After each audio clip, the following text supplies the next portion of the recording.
Pemerintah yang didukung Rusia telah menangguhkan penjualan bahan bakar kepada publik di wilayah Crimea. Ini seiring Ukraina melanjutkan serangannya di semenanjung tersebut.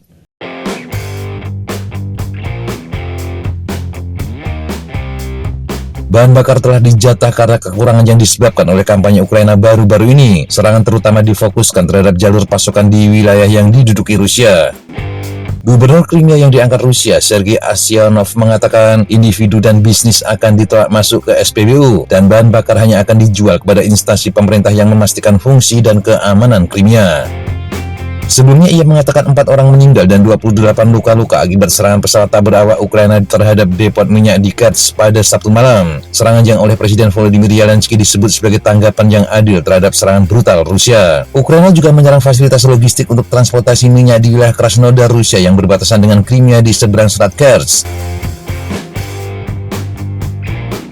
Crimea yang dianeksasi Rusia pada tahun 2014 telah mengalami kesulitan dan kekurangan logistik, tetapi ini tampaknya merupakan pembatasan bahan bakar paling signifikan yang dialaminya hingga saat ini.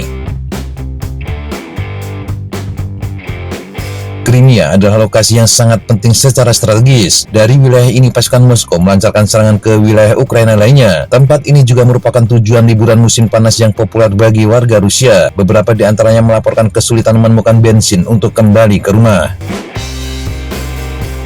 Kedua belah pihak telah meningkatkan serangan dalam beberapa bulan terakhir karena kemajuan menuju gencatan senjata terhenti lebih dari 4 tahun setelah invasi skala penuh Rusia. Fokus Kiev adalah untuk memutus pendapatan kas perang Moskow dengan menyerang ekspor bahan bakar dan logistik.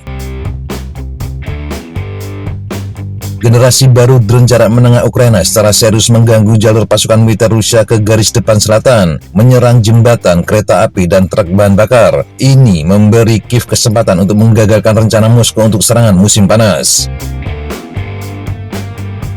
Video dan gambar dari sekitar 150 serangan terhadap tanker bahan bakar, truk, dan kendaraan Rusia lainnya telah digeolokasi dan dianalisis oleh analis sumber terbuka Prancis Clement Mollin. Kemungkinan besar masih banyak lagi serangan yang tidak tercatat. Sebagian besar serangan terjadi sejak awal Mei, di samping peningkatan serangan terhadap target lain seperti fasilitas pelabuhan dan kapal.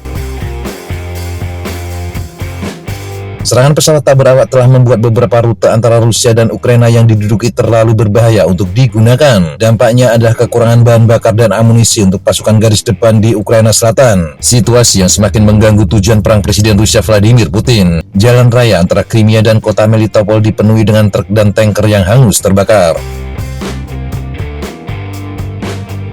Mick Ryan, analis militer dan mantan perwira senior di Angkatan Darat Australia, mengatakan drone Ukraina telah menguasai 3 jalan raya yang membentang di sepanjang pantai menuju Crimea. Tangki bensin dan truk secara rutin terbakar. Satu persatu jalur penghubung antara semenanjung dan daratan utama diputus. Menteri Pertahanan Ukraina Mikhailo Fedorov menyebutnya sebagai penguncian logistik. Ini untuk secara sistematis menghancurkan kemampuan Rusia jauh di belakang garis depan dan merampas kemampuan mereka untuk melakukan operasi penyerangan aktif.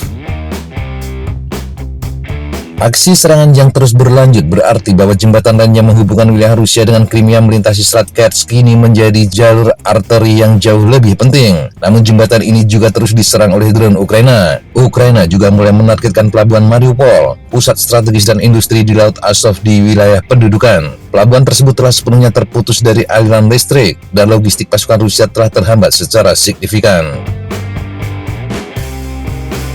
Para blogger militer Rusia tidak senang dengan apa yang mereka anggap sebagai respon lambat dari Kementerian Pertahanan Rusia. Kampanye Ukraina menghancurkan kilang minyak di selatan, menciptakan masalah bahan bakar dan logistik, dan sekarang Ukraina melumpuhkan penerbangan sipil dengan konvoi drone. Demikian tulis salah satu blogger militer Rusia paling populer, Two Majors.